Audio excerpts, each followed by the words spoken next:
never made it, but I know what it takes. I'm motivated by a mix of emotion. Got my statement, and I'm reading it slow so I can understand it fully. Appreciate my standing, go out of this world and right on time.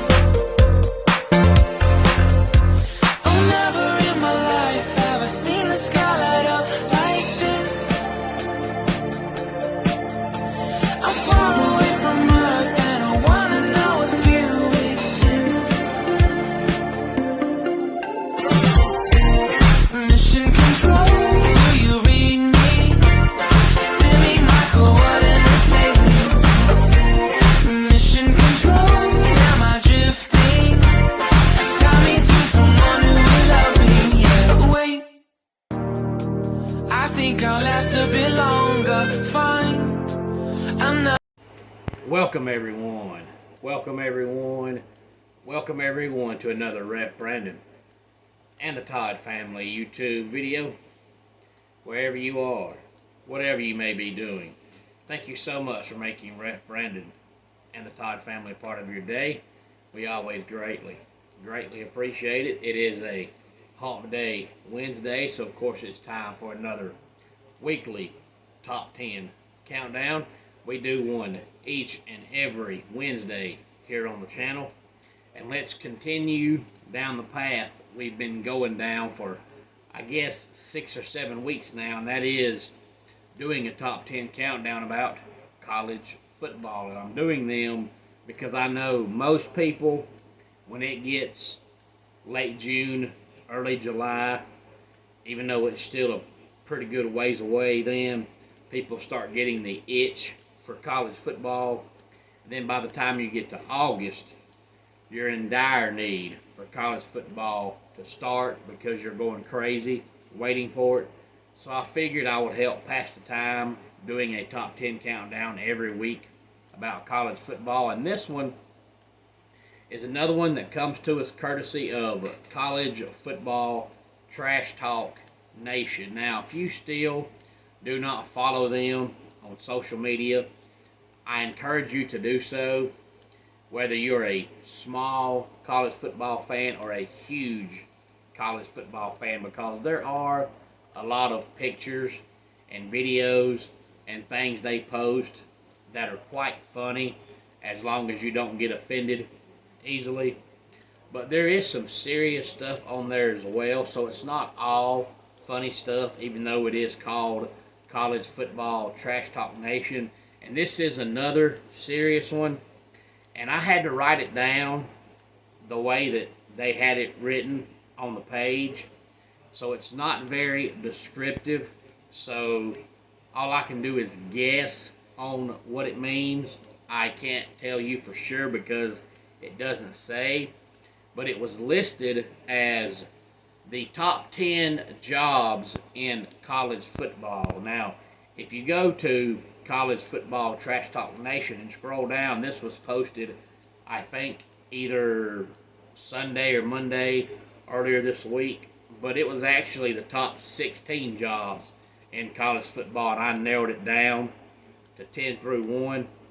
But I'm guessing that it's talking about currently, and after I give you the top 10 jobs in college football, I'll tell you why I think it's talking about currently, but I really can't say that because it doesn't say that in the description of the title of it. Just the top 10 jobs in college football.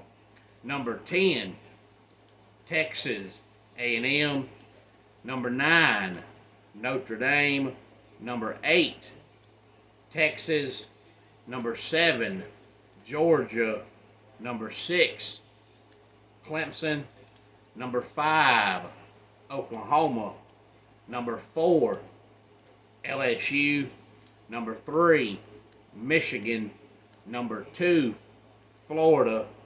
And number 1, Alabama. I know normally when I do a top 10 countdown, after I get to number 6, I'll give you a recap in case you didn't hear it all clearly. But these are just basic team names, so there's really nothing to miss. But again, 10 through 1 is Texas A&M, Notre Dame, Texas, Georgia, Clemson, Oklahoma, LSU, Michigan, Florida, and Alabama. And the reason why I think it's talking about currently is because of some of the teams on this list that normally a lot of times wouldn't be on the list. I mean, if you look at a team like Clemson, before Dabo Swinney came to Clemson, when all the years they had Tommy West, they were a 5 or 6 win team, maybe. And then when Tommy Bowden came along, he won right at 7 games a year. So you can't sit here and tell me that Clemson is an all-time top 10 job, because not every coach wins at Clemson. Same way at Alabama. They were dominant back in the day when they had Barry Bryant. But then when Barry Bryant retired, they had a revolving door of hiring head coaches.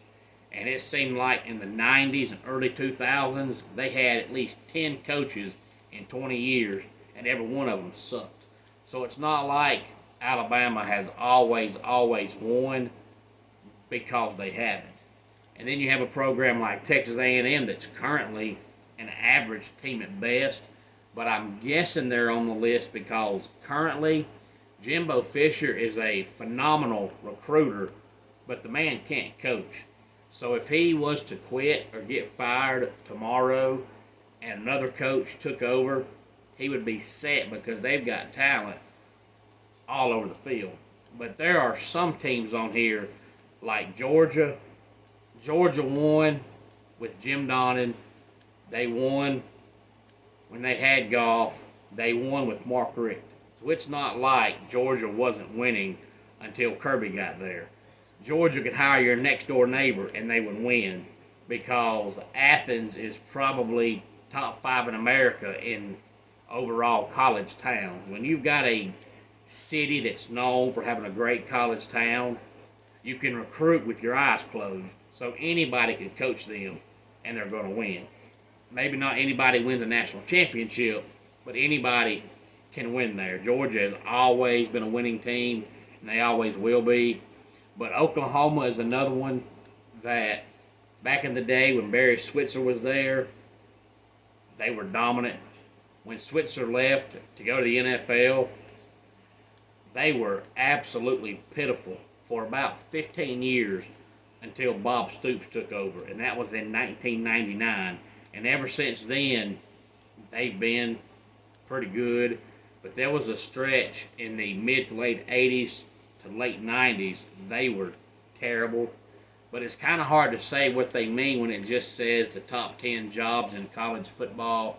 But I'm guessing it means currently, especially when you have a team on there like LSU, because LSU, every recent head coach they've had has won a national championship. Nick Saban won one, Les Miles won one, Ed Orgeron won one.